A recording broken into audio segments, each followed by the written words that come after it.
নমস্কার বন্ধুরা, সীমাস কিচেন থেকে সবাইকে স্বাগত। আশা করি তোমরা সকলে খুব ভালো আছো। আজকে আমি শেয়ার করব গাজরের লাড্ডু। মহাশিবরাত্রি আসন্ন, এই শিবরাত্রি উপলক্ষে আমি গাজরের লাড্ডু বানিয়ে দেখাবো। তোমরা অবশ্য এই গাজরের লাড্ডু অনেকেই খেয়েছো, কিন্তু আমার বানানোর প্রসেসটা একটু অন্যরকম। সেটা অবশ্য তোমরা ভিডিওটি দেখলেই বুঝতে পারবে। যারা গাজর খেতে ভালোবাসে না বন্ধুরা, তারাও এই লাড্ডু খেতে ভীষণই ভালোবাসবে।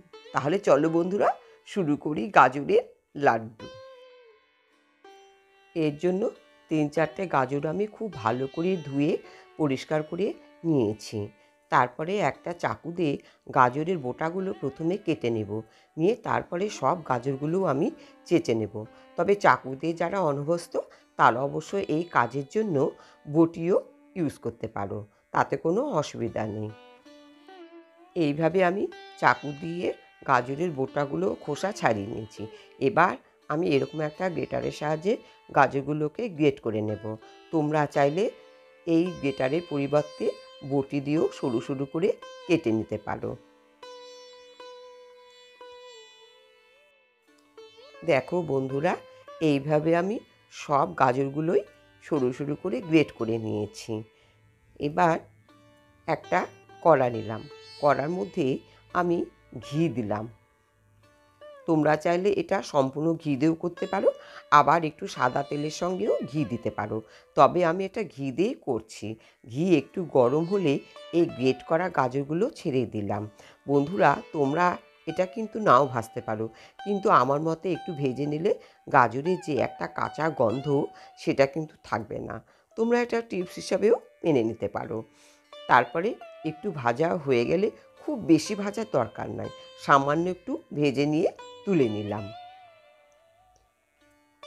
এবার একটা কড়াতে হাফ গ্লাস জল দিলাম। এই জল দেওয়ার অর্থ হলো দুধ কিন্তু নিজে লেগে যাবে না। আমি 1.5 কাপের মতো দুধ আগে জাল দিয়ে ঘন করে রেখেছিলাম, সেই দুধটা আমি এর মধ্যে দিলাম।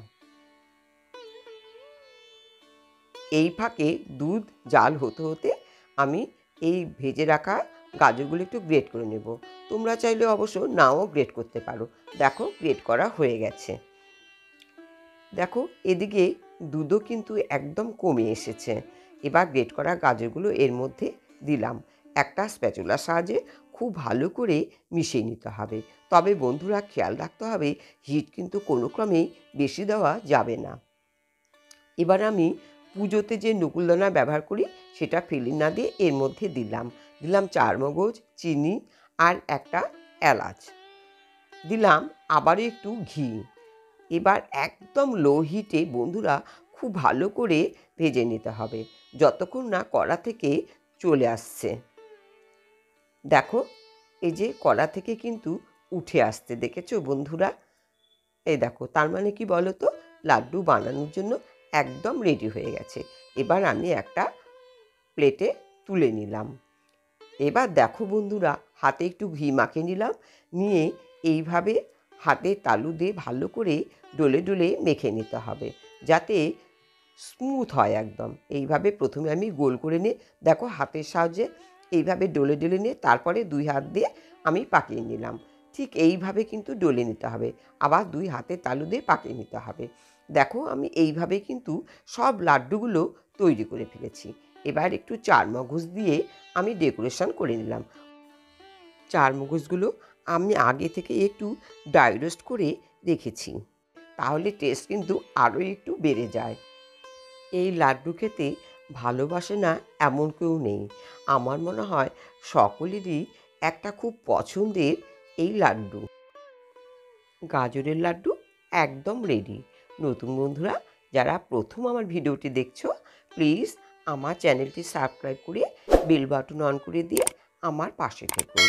আর পুরাতন বন্ধুরা যারা অলরেডি আমার বন্ধু হয়ে আছো, তাদের প্রতি রইল আমার আন্তরিক প্রীতি, শুভেচ্ছা ও ভালোবাসা। আজকে তাহলে এ পর্যন্তই বন্ধুরা। ও আর একটা কথা বন্ধুরা, আমার ডেসক্রিপশন বক্সে লিঙ্ক দেওয়া থাকবে, তোমরা চাইলে কিন্তু ইউজ করতে পারো। তাহলে আজকে এখানেই শেষ করছি। সবাই খুব ভালো থেকো, সুস্থ থেকো।